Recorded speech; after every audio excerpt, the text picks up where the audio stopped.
Cookery சேனலை பார்த்து யார் வேணாலும் சமையல் பண்ணலாம். ஆனா சுவையான சமையல் பண்றது எப்படி?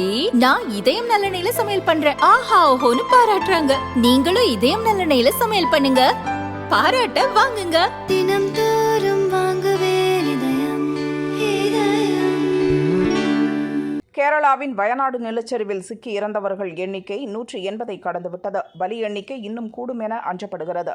இதுவரை 1000க்கும் மேற்பட்டோர் மீட்கப்பட்டுள்ள நிலையில் ராணுவம், கடற்படை, தேசிய பேரிடர் மீட்புப் படை, கடலோர காவல் படையினர் தேடுதல் மீட்பு பணியில் ஈடுபட்டுள்ளனர்.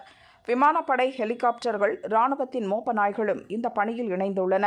இந்த நிலையில் கேரள முதல்வர் பினராயி விஜயன் திருவனந்தபுரத்தில் மூத்த அமைச்சர்கள், அரசு அதிகாரிகள், மீட்பு குழுவினருடன் அவசர ஆலோசனை நடத்தினார். நாளை அனைத்துக் கட்சி கூட்டத்துக்கு அழைப்பு விடுத்துள்ள நிலையில் நிவாரண உதவிகளை வரவேற்றுள்ளார். அதே சமயம் வயநாட்டுக்கு மீட்பு படையினரை தவிர வேறு யாரும் செல்ல வேண்டாம் என கேட்டுக்கொண்டுள்ளார். மீட்பு பணிக்கு இடையூறாக பார்வையாளராக நிற்கும் போக்கு தவிர்க்கப்பட வேண்டும்.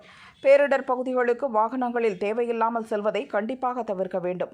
இவர்களால் மீட்பு பணியாளர்கள், சுகாதார பணியாளர்களின் போக்குவரத்து, மீட்பு பணிகள் பாதிக்கிறது. இதை ஒட்டுமொத்த சமுதாயத்தின் பொறுப்பாக உணர்ந்து அனைவரும் ஒத்துழைக்க வேண்டும். வயநாட்டில் மீட்பு பணிகள் முழுவீச்சில் தொடர்ந்து நடக்கிறது. இது ஒரு கணிக்க முடியாத வேதனையான பேரழிவு. நிலச்சரிவால் பாதித்த பகுதியில் இருந்து முடிந்த அளவு மக்களை வெளியேற்ற முயற்சிகள் நடக்கிறது. மீட்கப்பட்டவர்களுக்கு தேவையான மருத்துவ சிகிச்சைகள் வழங்கப்படுவதாகவும் பினராயி விஜயன் கூறினார்.